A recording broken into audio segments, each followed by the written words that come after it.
Hola, señora Moura.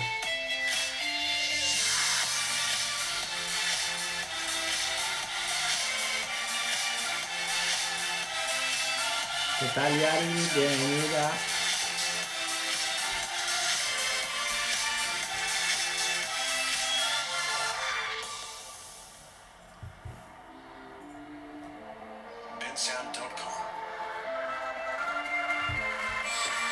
¿Qué tal, Martín? Bienvenido.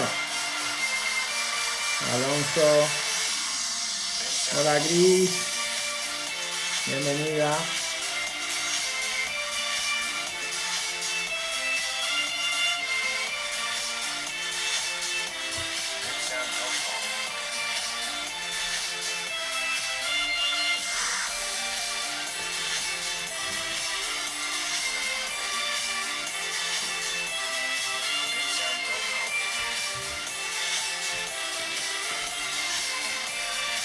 ¿Qué tal, Lorena? Bienvenidos todos. Bienvenidos. Les damos un minutito a los compañeros y luego volvemos. Hola, Gaby. ¿Qué tal? Pritil, ¿qué tal? Bienvenida. Muy bien, se ha terminado la música. Ahora sí. Hola, Rosana, bienvenida. Gonzaga, padre, ¿qué tal? Bienvenido también. ¿Qué tal todo en Brasil? Muy bien, chatos, bienvenidos. Bienvenidos. Hoy seguimos entonces con la segunda parte del tema de dolor lumbar, ¿no? Que la semana pasada estuvimos hablando bastante. Hola, Angélica, bienvenida.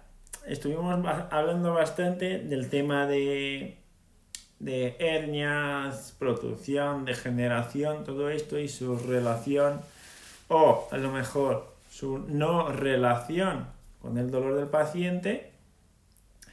Y hoy lo que vamos a hablar es del tema del dolor lumbar con respecto al sistema nervioso autónomo, ¿no? Si tiene algo que ver, si no tiene nada que ver, y si tiene algo que ver, ¿qué tiene que ver entre el dolor lumbar y el sistema nervioso autónomo?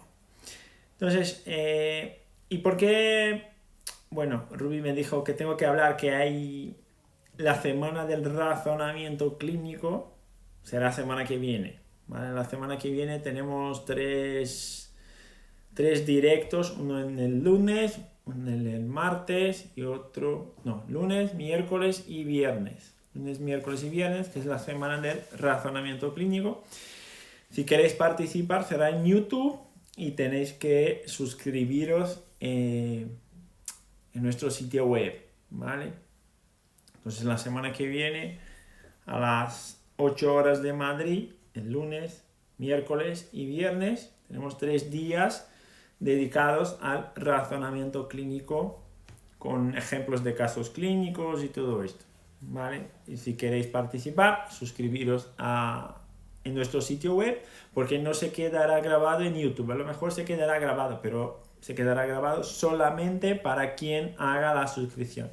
Para quien no la haga, no estará disponible, ¿vale? Entonces, esto. Dicho esto, seguimos.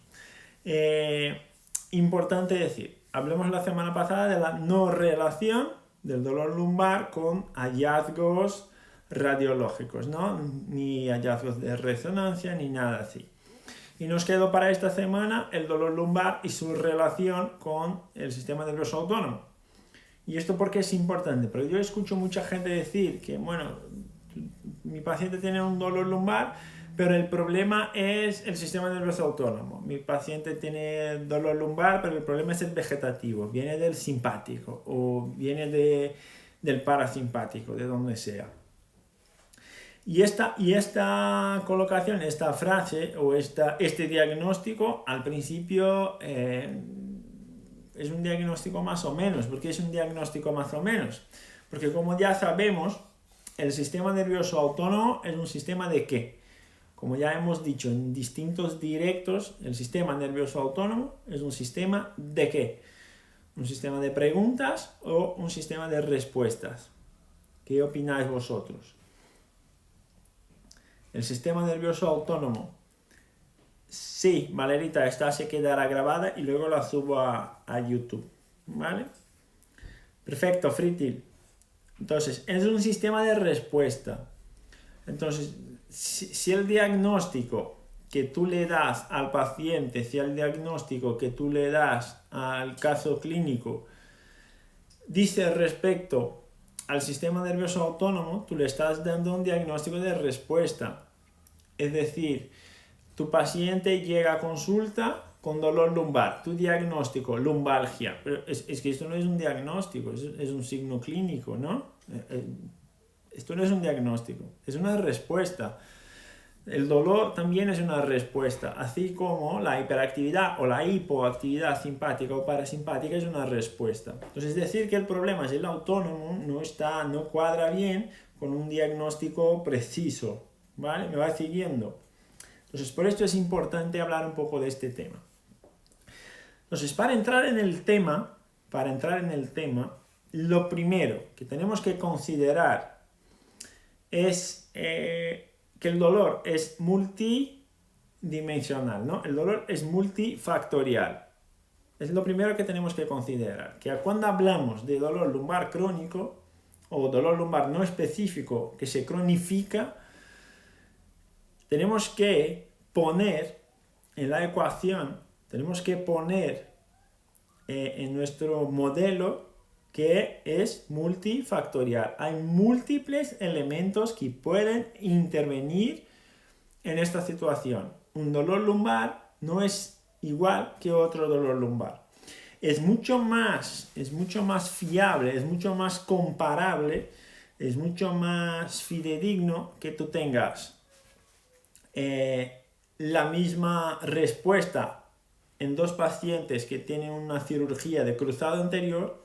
Es mucho más probable que la respuesta sea muy similar que en un paciente que tiene dolor lumbar crónico no específico, ¿vale? Porque la variabilidad de los elementos que influyen en la lumbar son muchísimo mayores, es muchísimo mayor que la variabilidad de elementos que influyen en la respuesta postquirúrgica de un cruzado anterior. Entonces, lo primero, tener en cuenta que es multidimensional.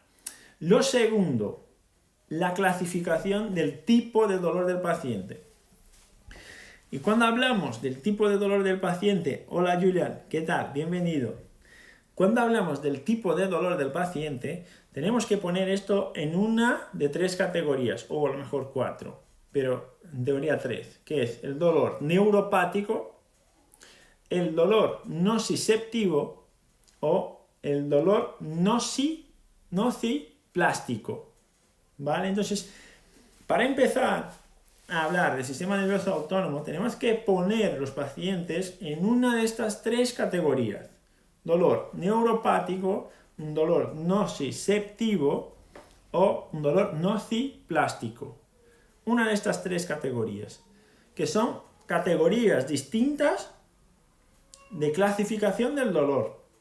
En cada una de ellas tiene una estructura que está implicada y tiene un mecanismo de actuación que fija el loop, fija la jerarquía del sistema.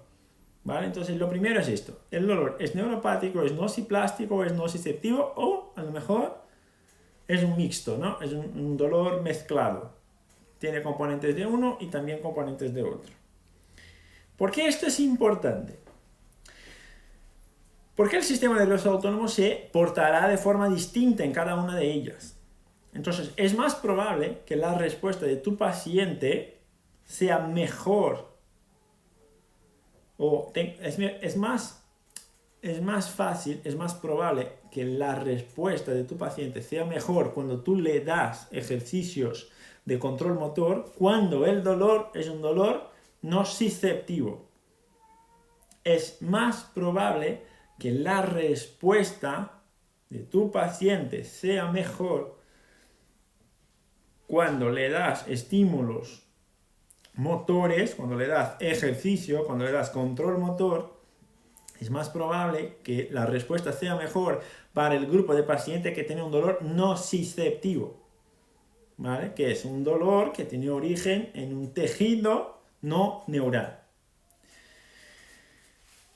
es más probable que en este paciente de dolor nociceptivo influyan menos las estrategias de educación en dolor, por ejemplo. Las estrategias de educación, las estrategias cognitivas para este paciente puede que resulte menos eficiente y le resulte más eficiente la terapia manual y el ejercicio o la rehabilitación motora. Ya no es igual para un paciente que tiene un dolor nociplástico. El paciente que tiene un dolor nociplástico tiene una percepción alterada de la nocicepción. Tiene un cambio, no se sabe qué cambio, pero un cambio en la interpretación de la señal nociceptiva. Entonces, tú no encuentras, por ejemplo, en este paciente, nada coherente que le pueda estar generando daño. No encuentras un daño en un tejido, en una estructura, pero aún así este paciente tiene dolor. Y se supone que esto viene a la raíz de un cambio en el procesamiento del estímulo nociceptivo. Entonces, aunque no haya un daño, hay una alteración de la nocicepción y hay una alteración del proceso de dolor. Este paciente suele tener mejores resultados con educación en dolor, con técnicas de concienciación, con técnicas más cognitivas y también con técnicas de exposición gradual a la carga, como una catastrofización, otros elementos así. Y hay el dolor neuropático. El dolor neuropático es el que está más estudiado de todos. Puede haber sensibilización central, Valerita, puede haber. Pero puede haber sensibilización central en cualquier uno de estos tres tipos de dolor que os comenté. Porque la sensibilización central no es un tipo de dolor, es un proceso. ¿Me va siguiendo? Dame corazoncito si sí o si no. Estas tres categorías que acabo de hablar, nociceptivo, nociplástico o neuropático, son categorías. Es el resultado final. La sensibilización central puede estar presente en todas ellas, en cualquier una de ellas, porque es un proceso donde el procesador central se torna más excitable, más sensible a cualquier estímulo en la periferia o incluso sin estímulos. ¿Vale? Entonces puede haber sensibilización central o no, pero en cualquier uno de estos tres. ¿Vale? El que está más estudiado de estas tres categorías es el dolor neuropático. ¿Vale? El dolor neuropático, el dolor de una compresión neural directamente sobre el isquiático, por ejemplo. Es lo que está más investigado. Para estos pacientes neuropáticos se sabe que la respuesta ya no será tan buena cuando le aplicamos directamente estímulos de control motor, por ejemplo. Porque el control motor funciona mejor para el dolor nociceptivo. Entonces, es importante tener claro esto. Yo subí hace un tiempo, me recuerdo bien, un paper que habla de mecanismos de dolor nociceptivo, nociplástico y neuropático, que es de la Asociación Estadounidense de Fisioterapia. Lo subí a Telegram hace un tiempo y sigue ahí. Si queréis buscarlo, es interesante porque cada una de estas categorías tiene un mejor abordaje, más de terapia manual, más de ejercicio, más de técnicas de educación. Entonces esto va cambiando un poco. Y es importante, este es un proyecto que tengo yo de más ahí, más 3, 4, 5 meses, más allá, más adelante, correlacionar el sistema nervioso autónomo con cada una de estas categorías de dolor, pero no es el momento ahora. Entonces, es importante, entonces, siguiendo la línea de razonamiento que estamos estableciendo, tener en cuenta que el dolor es multidimensional, que hay tres categorías principales, nociceptiva, nociplástica y neuropática, y que cada una de ellas tiene una mejor respuesta o una peor respuesta a la herramienta que tú le propones o al abordaje terapéutico que tú le propones. ¿Ok? Entonces, esto es clave, porque esto es lo que va a determinar la respuesta del autónomo. ¿Vale? Como hemos dicho al principio, el sistema nervioso autónomo es un sistema de respuesta, no es un sistema de preguntas. Entonces, el sistema nervioso autónomo se portará de forma distinta en cada una de ellas, ¿vale? Y esto es clave, porque tú no puedes interpretar que todo es lo mismo porque hay diferentes categorías, pero el sistema responde, siempre responde, ¿vale? Ok, entonces lo primero.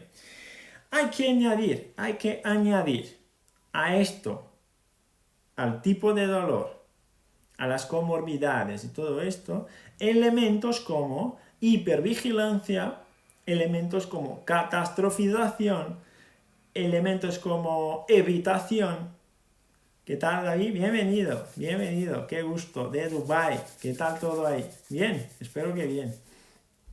Entonces hay que añadir esto, ¿vale? Catastrofización, evitación o kinesiofobia, ansiedad, depresión, todo esto, como ya hemos hablado en otros directos, también va a influir en la respuesta de tu paciente.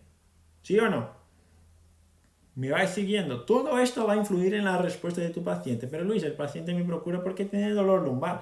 Claro, el paciente te procura porque tiene dolor lumbar. El tema es que no podemos aislar todos estos elementos y tratarle solo el dolor lumbar. Todo está en la ecuación. Todo está junto a la vez en tu consulta. ¿Me vas siguiendo? Y la respuesta del sistema autónomo depende de esto.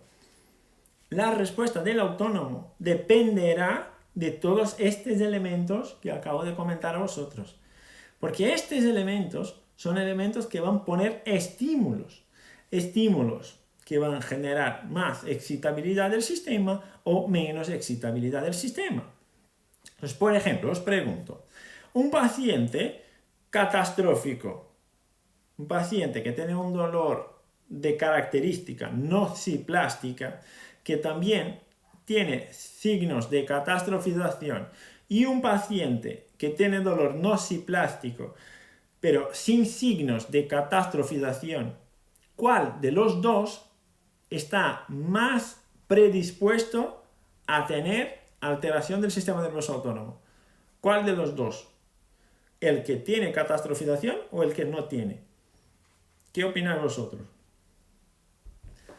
¿Cuál de los dos tiene más predisposición a tener alteración en el sistema vegetativo? ¿El que está catastrófico o el que no está catastrófico?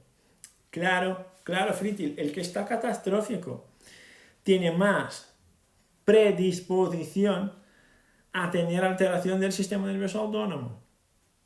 Me vais siguiendo, pero la característica del dolor es la misma. Sí, la característica es la misma. El sexo del paciente es el mismo, la edad regula, el sitio del dolor es el mismo, pero uno tiene un elemento que el otro no tiene, que es la catastrofización. Y si hablamos, y estoy seguro que me podéis contestar, si hablamos de jerarquía de sistemas, jerárquicamente, ¿qué es más importante? La percepción de la realidad, la percepción de miedo, la percepción de amenaza, la percepción del estrés, o el tejido lumbar. ¿Qué es más importante en la jerarquía de los sistemas? La percepción del ambiente, del miedo, de estrés y de todo esto, o el tejido lumbar. ¿Qué es más importante jerárquicamente hablando? Decidme vosotros. La percepción. Perfecto, Fritil. La percepción es más importante. Y algunas personas pueden pensar, pero es que Luis, ¿cómo la percepción es más importante? ¿Más importante es el dolor lumbar? No, claro que no. La percepción es más importante. Entonces, ya tuvimos la oportunidad de ver deportistas que tuvieran una lesión en un partido de fútbol o en una lucha o algo así, que se rompe un dedo, se rompe un hueso y el tío sigue en la competición, ¿sí o no? O estás en la guerra, te han pegado un tiro en la pierna, pero si tú te quedas ahí, te van a matar. ¿Te quedas ahí o sales a correr como si no tuviera nada en la pierna? ¿Cuál de las dos? Decidme vosotros. Jerárquicamente, ¿cuál de las dos opciones es la más probable que pase? Que la percepción del ambiente de estrés, me han pegado un tiro en la pierna, me quedaré aquí. No. Salgo a correr. ¿Por qué? Porque la percepción de amenaza, la percepción de estrés, jerárquicamente sobrepone el daño en el tejido lumbar. Jerárquicamente sobrepone el daño en el tejido lumbar. Lo importante es la vida. Perfecto, Juan. Entonces, ¿qué pasa? Que el sistema en este momento inhibe completamente todo el dolor. ¿Y por qué estoy hablando de esto? Porque si tenemos dos pacientes con características de dolor nociplástico y uno de ellos es catastrófico y el otro no, en este que es catastrófico, no puedo darle el mismo tratamiento que le doy al otro que no catastrofiza. ¿Por qué? Porque el sistema autónomo de este, que tiene signos clínicos de catastrofización, el sistema nervioso autónomo de este paciente, se porta de una forma distinta al sistema nervioso autónomo de este paciente que no tiene catastrofización. ¿Me va siguiendo o no? ¿Me explico o no? ¿O estoy flipando? ¿Estoy loco? Decidme vosotros. No les puedo tratar igual. ¿Por qué? Porque este sistema tiene una calidad de respuesta y este tiene otro. ¿Sí o no? Dame corazoncitos. Si no, me veo un poco solitario, un poco solo aquí. Entonces, fijaros, chatos. ¿Cuál de los dos pacientes, yo puedo trabajar con un razonamiento local? ¿En cuál de los dos pacientes yo puedo trabajar con un razonamiento local? ¿El que no tiene catastrofización o el que tiene catastrofización? ¿Cuál de los dos yo puedo trabajar con un razonamiento local? ¿El que tiene catastrofización o el que no tiene catastrofización? Yo puedo tratarle con un razonamiento local el que no está catastrófico. Claro, perfecto, Fritil, Yari, Chris.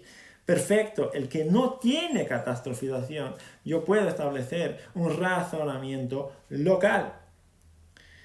¿Por qué? Porque en este paciente que tiene dolor lumbar, pero no tiene otros elementos que generan hipersolicitud del sistema autónomo, en este paciente que tiene dolor lumbar, pero no tiene otros elementos que generan hipersolicitud del autónomo, este paciente probablemente tiene alguna alteración lumbar o mecánica o de información periférica a las lumbares, ¿no? Al ganglio de la raíz dorsal o el cuerno posterior de la médula o algo local. Este paciente probable que tenga algo local que con una terapia local va a mejorar. Pero este paciente que está catastrófico, si yo le trato de forma local a las lumbares y él sigue con la percepción de amenaza, ¿le vale el tratamiento o no? Al paciente que está catastrófico y yo le doy un tratamiento local a las lumbares, ¿le vale el tratamiento o no? ¿Sí o no? ¿A este paciente catastrófico le vale un tratamiento local o no? Decidme vosotros. No vale. No vale. Perfecto. ¿Por qué no le vale? ¿Por qué no le vale el tratamiento local? Porque es un sistema, Luis, estamos integrados. No es por esto que no le vale el dolor local. O el tratamiento local. No es por esto que no le vale. No le vale porque jerárquicamente, esto comanda esto. Esto comanda esto. Y para desactivar esto, para desactivar la red autonómica central, para darle sensación de seguridad, para disminuir la percepción de amenaza, yo no puedo enfocar la terapia en lo que es los lumbares. No puedo enfocar la terapia en las lumbares, no puedo enfocar la terapia en control motor si el paciente sigue con la idea de que no puede moverse, por ejemplo. Porque yo necesito que el paciente se mueva para poder distribuir la carga y disminuir la presión sobre las lumbares. Si tú le tratas en la camilla, le pones de pie otra vez, y cuando se pone de pie el paciente ya tiene miedo de moverse, de subir escaleras, bajar escaleras, de coger un objeto en el suelo, porque esto le recuerda del movimiento que hizo con que se le bloqueasen las lumbares, este paciente seguirá en hiperactividad simpática de la red autonómica central, no de las lumbares, pero no mejora de las lumbares, claro, no mejora de las lumbares porque jerárquicamente está fijo aquí. A este paciente le vale menos. Y el vegetativo ahí se porta de otra forma.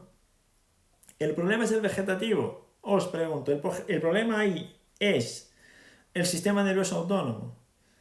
¿Sería el problema el sistema nervioso autónomo en esta situación?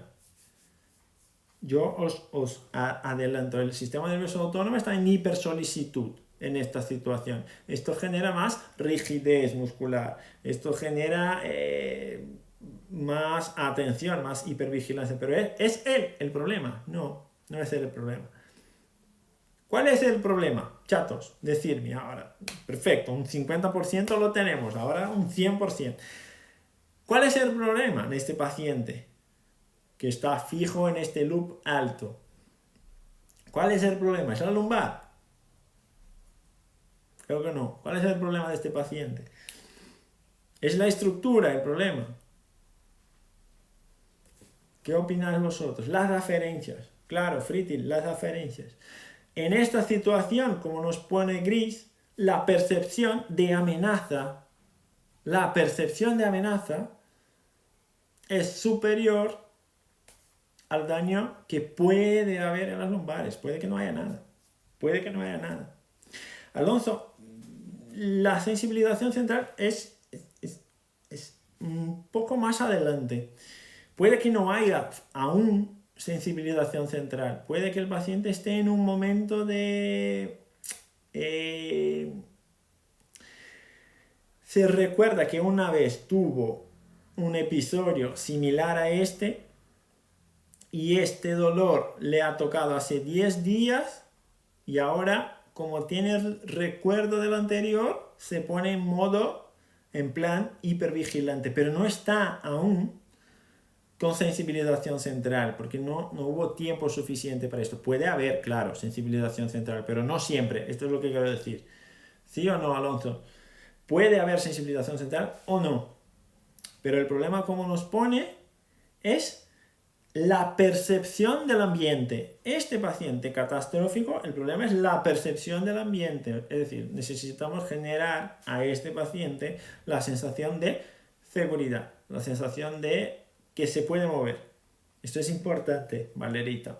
Entonces, yo tuve con mucha cautela o con no tanto cautela. Alonso, yo os cuento un caso que me pasó este martes. Me pasó un caso interesante de una paciente que vino con mucho dolor lumbar bajo, sacroilíaco, y se giraba en la camilla, le molestaba.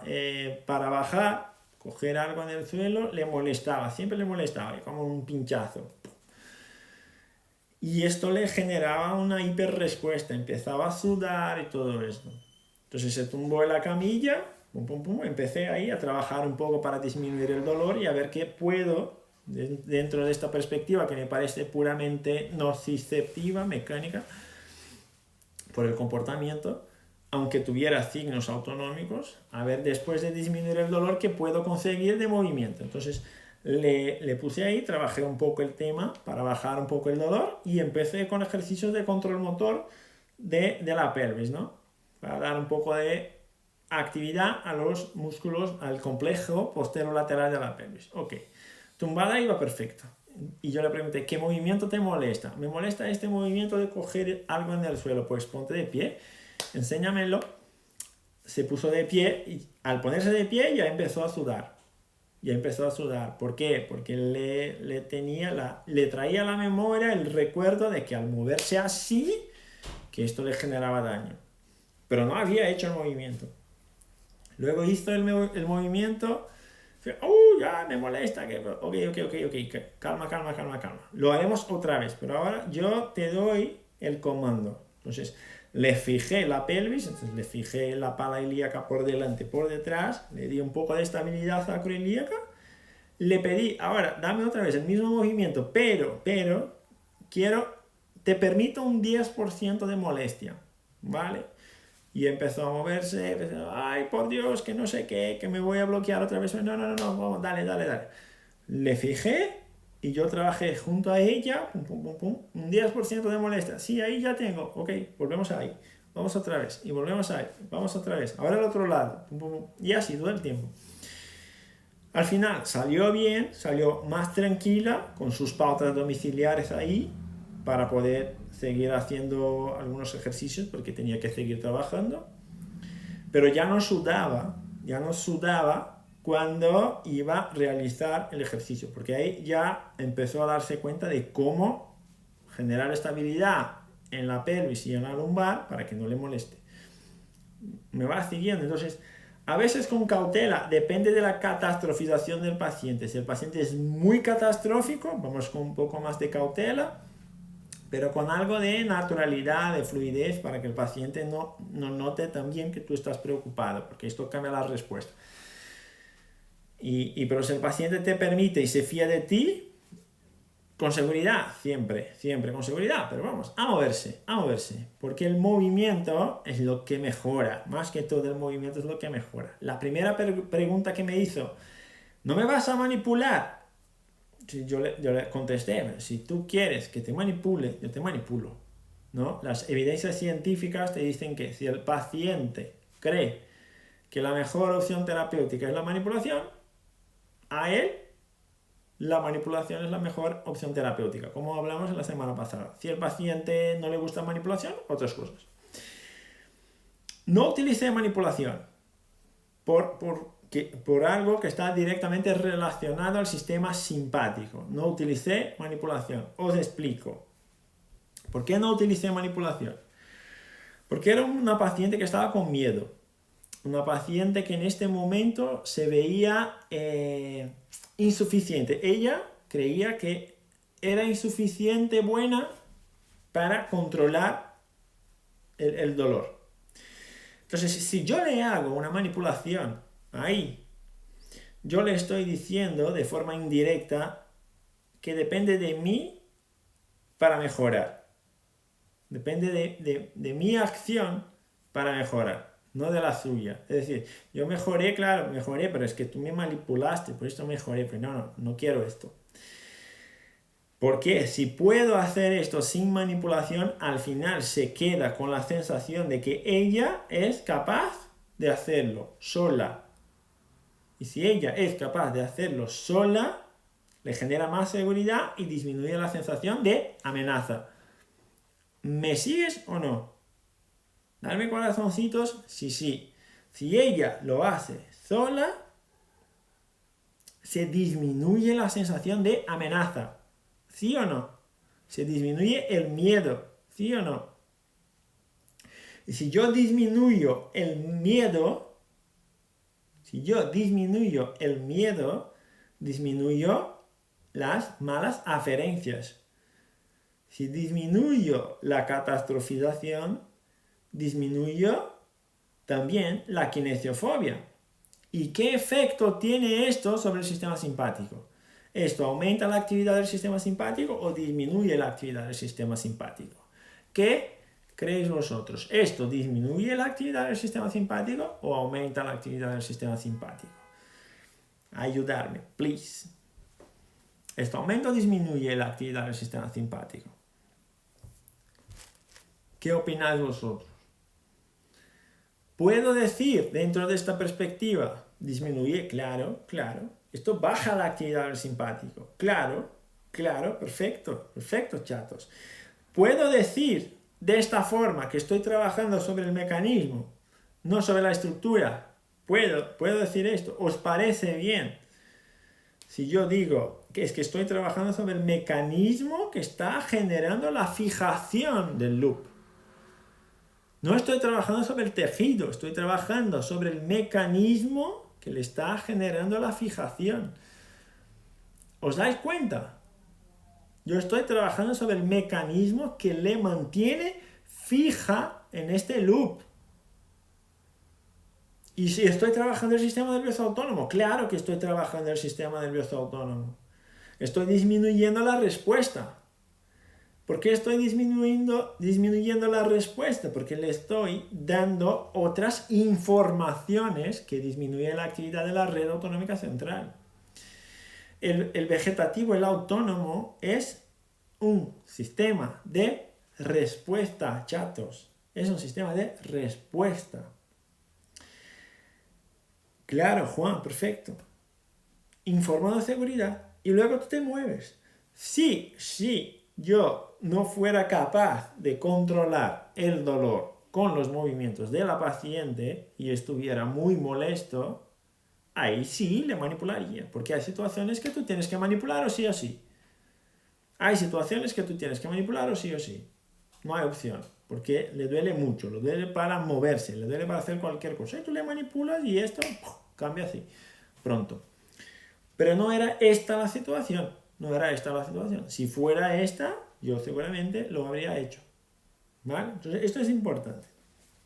Ahora, he subido, entonces, vamos teniendo más o menos claro que lo que importa no es tanto el dolor lumbar, sino que los otros elementos, es decir, características del dolor, nociceptivo, nociplástico, neuropático, comorbidades, ansiedad, depresión, hipertensión arterial, problemas cardíacos, patología autoinmune, neurodegenerativa, comorbidades y la percepción del paciente cuanto al ambiente, es decir, catastrofización, kinesiofobia, todo esto. Vamos más o menos o no, o estoy flipando. Lo que quiero que esté claro es, no es el dolor lumbar lo que va a determinar la respuesta del sistema autónomo. Son los otros elementos. No el dolor lumbar. Son los otros elementos. ¿Sí o no? Claro.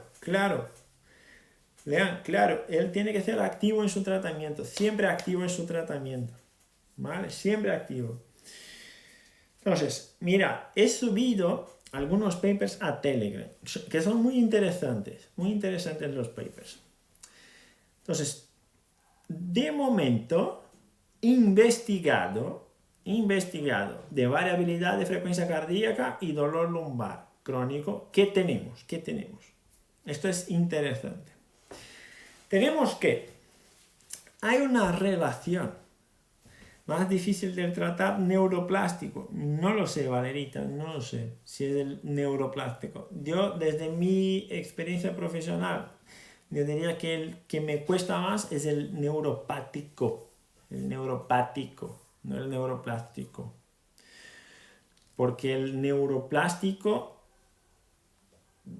es plástico aún y puede cambiar un montón de cosas porque no hay daño en el tejido, hay daño en la información, en el procesamiento, pero cuando hay un dolor neuropático a veces no es posible hacer nada, solo con medicación muy fuerte y todo esto.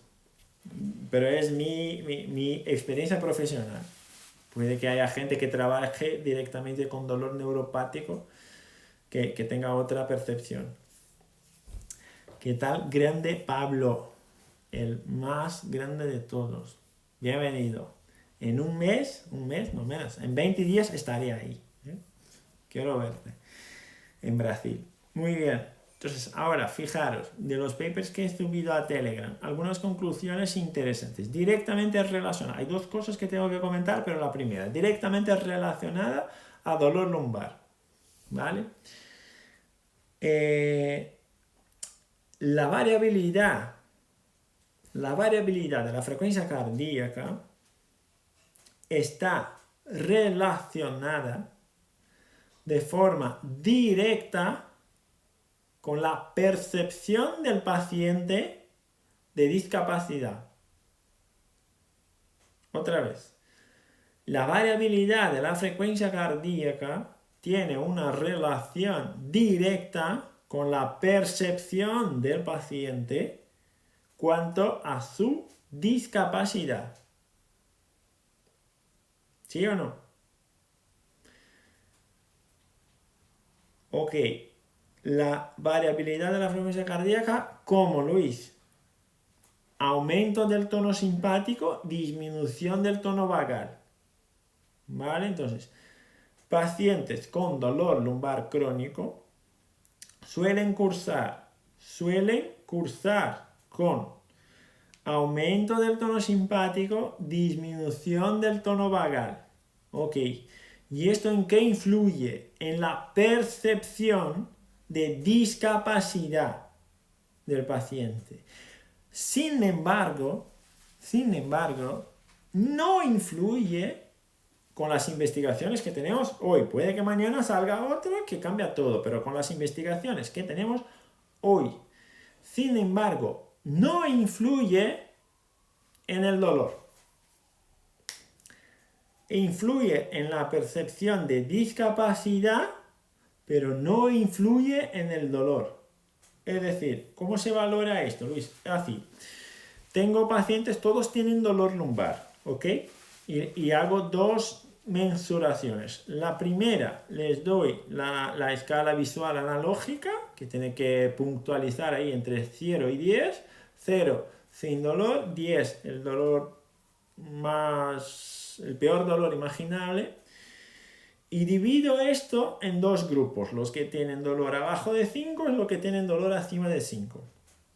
Y luego les doy el cuestionario de Owestry, perdón, que es un cuestionario de función, que es para ver discapacidad o percepción de discapacidad. Entonces pongo ahí los pacientes que han puesto o que han puntuado más bajo y los que han puntuado más alto, los que tienen un score más bajo y más alto. Y los comparo teniendo en cuenta la variabilidad de la frecuencia cardíaca. Entonces, cuando comparo los pacientes con el cuestionario de Owestry, que es de discapacidad, hay cambios. Los pacientes que tienen el simpático más alto y el vago más bajo perciben, se notan con mayor discapacidad.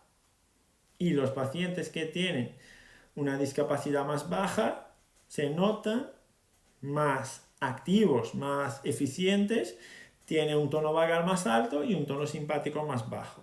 Ok, entonces el vegetativo, el sistema nervioso autónomo, está relacionado a la percepción de discapacidad. Pero cuando comparo estos grupos, cuanto al score del dolor de molestia, no cambia. No cambia. Es decir, la variabilidad del que refiere que tiene un dolor 7 es muy similar al que refiere que tiene un dolor 3. ¿Sí o no? ¿Sí o no? Perfecto, Julian. Perfecto, Julian. Ruby me llamó la atención hoy. Julian me dijo que es Julián. Julián, ok, ya. Pero es que me gusta tanto llamarte Julian que si tú no te importa, sigo así. Si no, cambio el acento y llamo Julián. Si no, dejo así.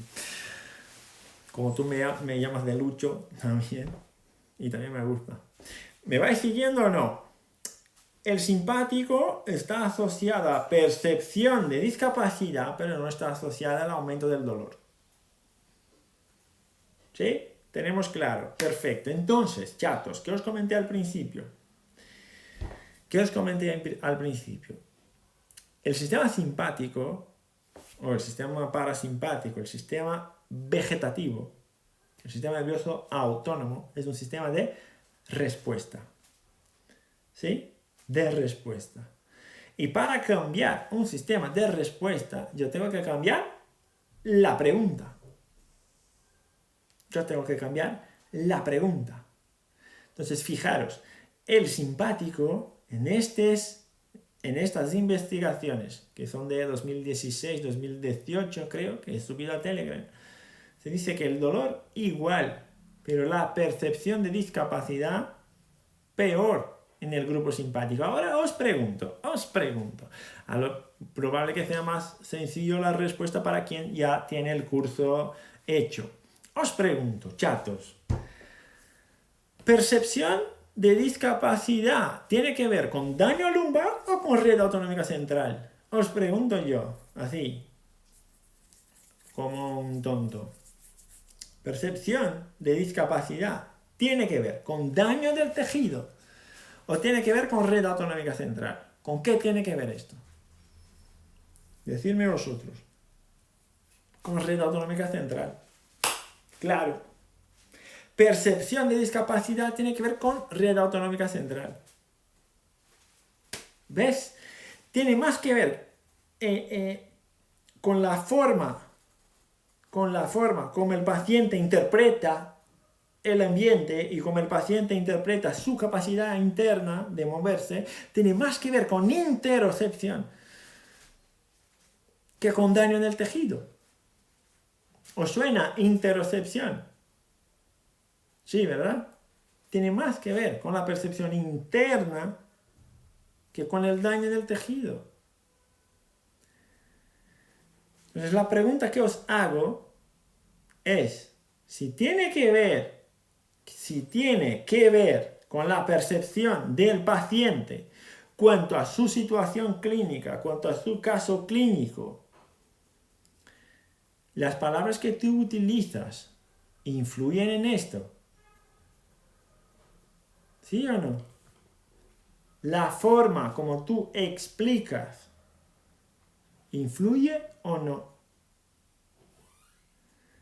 Y una última pregunta. Tener una resonancia magnética que te dice que hay una degeneración discal, ¿influye o no? Y si influye, ¿influye a mejor o a peor? ¿Influye a mejor o a peor? Tener una resonancia magnética en esta situación. Este directo es un complemento de lo que es complementario a lo que hablamos en la semana anterior. ¿En este paciente es mejor tener una resonancia magnética o no? Claro que no. Claro que no. Es peor tener una resonancia magnética. ¿Por qué? Porque la percepción de riesgo cambia. Y cuando cambia la percepción de riesgo, cambia la percepción de discapacidad. Y cuando cambia la percepción de discapacidad, ya tengo claro que el vegetativo está alterado. ¿Sí o no? Mira, aquí está la chata. Aquí está chata para ayudarme con todo esto. Claro, y esto es integrativo, esto es biopsicosocial, es decir, el ambiente influye muchísimo, claro, la percepción del ambiente influye, claro, muchísimo, la situación familiar, la alimentación, la comida, la no sé qué, claro, y el daño en el tejido influye menos, también influye, pero influye menos. No podemos darle tanta relevancia al tejido. Si tenemos en cuenta que después de los 20 años de edad todos tenemos discos degenerados, no podemos darle tanta importancia al disco. No podemos. ¿Vale? Y para esto será importante la semana del razonamiento clínico que vamos a ver en la semana que viene, como os comenté antes. ¿Por qué? En el viernes hablaremos de la percepción del paciente y cómo su percepción influye en la cronicidad del dolor. ¿Right? Todo con artículos científicos. ¿No? A mí no me gusta hablar de cosas que creo yo. Cuando son cosas que creo yo siempre señalo. Mira, esto creo yo. En mi experiencia práctica clínica es así. ¿Ok? No me gusta poner cosas que no están evidenciadas. Ahora, otras cositas. Está claro, el vegetativo tiene que ver con la sensación de discapacidad, no tanto con el dolor, que es lo que está demostrado. Pero, si nos damos cuenta, que ya os comenté algunas veces, pacientes que tienen dolor crónica tienen la variabilidad de la frecuencia cardíaca alterada, ¿no? ¿Sí o no? solo por el hecho de ser crónico ya cambia la respuesta del sistema autónomo, ¿sí o no? El hecho de ser crónico cambia la respuesta, ¿sí o no? Decidme vosotros. Da igual la lesión, es rodilla, es codo, es hombro, es cervical, es lumbar, da igual. El hecho de que sea crónico ya cambia la respuesta, ¿sí o no? Alguien dime sí y dame algunos corazoncitos. Claro, el hecho de que es crónico ya cambia la respuesta. Perfecto, perfecto. Muy bien. Ahora, ¿cambia cómo? Con aumento de actividad simpática, disminución del tono vagal, que se puede verificar con la variabilidad de la frecuencia cardíaca, la cinta de Polar y todo esto como vemos en el curso. Ok. Ahora, para poder certificarse, para poder verificar si esto de verdad es un problema o no, ¿qué es lo primero que tengo que hacer? Certificarme de que no es un caballo. ¿Qué es esto, Luis? Mira, una amiga me envió un correo la semana pasada y me dijo, tengo una paciente que tiene esto, y tiene el síndrome de la boca que quemo, de quemazón en la boca. Ok. Y me preguntó, ¿es una cebra, no? Yo le dije, no, me parece un caballo. Y ella me dijo, pero mira, tiene alteración del sueño, tiene alteración del intestino, tiene, no sé, hipertensión arterial, historia de cáncer, no sé qué. Y ahora tenéis un síndrome de la boca que quemo, de quemazón en la boca, o bunny mouth syndrome. ¿No es una cebra? Pues no, me parece un caballo. Y ella me dijo, ¿por qué te parece un caballo? Porque para que sea cebra, lo primero que yo tengo que hacer es certificarme de que no es un caballo. Entonces, si tiene un síndrome, un burning mouth syndrome, lo primero que yo tengo que hacer es tratar el burning mouth syndrome como un burning mouth syndrome. Tengo que actuar sobre los mecanismos y estructuras locales. Si el tratamiento no le resulta efectivo, es decir, si le doy comida de caballo a caballo, pero no se porta como caballo, es decir, le trato esto y no tiene una buena respuesta, que es lo que debería pasar, ahí puede que el sistema nervioso autónomo esté influyendo en esta situación. Pero lo primero que tengo que verificar es si un abordaje local puede generar los cambios que necesito. ¿Siempre esto, Luis? No. Si tú utilizas cuestionarios de catastrofización, si tú utilizas cuestionarios que te puedan garantizar que hay sensibilización central, que hay catastrofización, ruminación, todo esto está perfecto. Ahí tú ya puedes empezar a trabajar dos cosas a la vez. Pero lo primero que tú tienes que hacer es ver si aquí, al trabajar aquí, si esto cambia o no. Yo estoy de acuerdo que está alterado el vegetativo con todos los signos clínicos que tiene, alteración de sueño, intestino y todo esto. Pero puede que esté alterado el sistema nervioso autónomo y que esto sea otro elemento independiente del cambio del sistema nervioso autónomo. Puede que sea un evento independiente, pero concomitante. ¿Sí o no?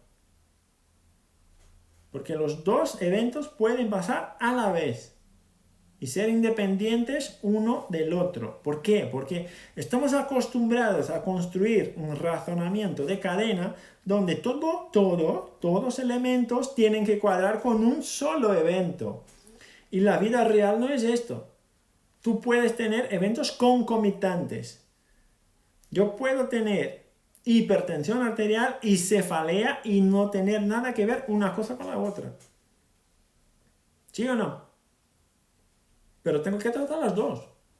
Son dos eventos independientes que pasan al mismo tiempo. Que en algunas personas tiene que ver una cosa con la otra, pero en otras no. ¿Sí o no? Decidme algo. Vamos que tengo 4 minutos. Lo primero, verificar que el tratamiento local no funciona. ¿Ok? Es esto, nada más que esto. Si la situación es la lumbar, ¿qué tengo que hacer? 1. Identificar la característica del dolor, nociplástico, neuropático, nociceptivo. Si es nociceptivo, voy directamente a control motor, terapia manual y todo esto. Si es neuropático, estrategias neuropáticas. Y si es nociplástico, ya con educación en el dolor, terapia manual, no sé qué, lo que tú crees que sea más importante. Y ahí va cuadrando la cosa. Ahí va cuadrando la cosa. Cuando un dolor nociplástico no será un caballo, será una cebra. Cuando tú le das el mejor tratamiento que está investigado en la literatura para un dolor nociplástico, pero la respuesta no es buena, y entonces tú le das un tratamiento de dolor nociceptivo y tiene una buena respuesta. Pero no debería, porque no cuadra. Claro, esto es la cebra, no el caballo. Pero lo primero que tú tienes que hacer, darle el mejor tratamiento para un dolor con características nociplásticas. Si ahí no tiene una buena respuesta, ahí tú darle vueltas para saber si otra cosa le puede venir mejor. ¿Sí o no? Chatos, vamos, contestadme. La cebrita está aquí, Chata está aquí. Chata está siempre de acuerdo conmigo. A mí me gusta más ver Chata en rosa. ¿Ves? Pero yo creo que a Alice le gusta más en negro. ¿Sí o no? Esto es lo que va a generar el cambio o el cambio de razonamiento. ¿Qué cambia del razonamiento cuando tengo esto integrado, ¿no? Que es que hablamos mucho en el curso. Que el paciente que llegará para ti, que es el paciente común, es decir, que tenga un dolor nociceptivo, que se regula, que se recupera, que se regenera, que le viene bien el tratamiento de dolor nociceptivo, probablemente no llegará para ti, porque alguien ya le ha tratado antes y lo ha resuelto. ¿Está bien? Este paciente no llega para ti.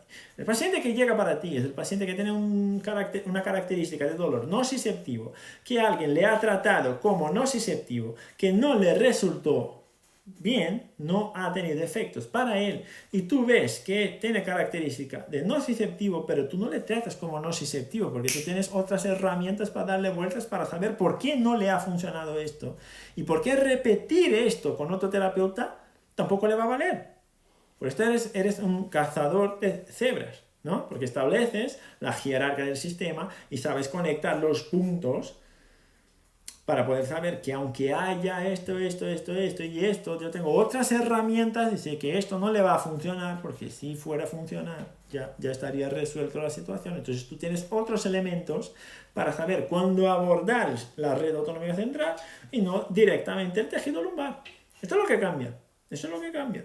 Es que soy osteópata, es que soy fisioterapeuta, osteópata, médico, me da igual. Pues si el paciente está en mi consulta y ha pasado por toda esta gente antes, es porque esta gente no ha sido capaz de cazar la cebra.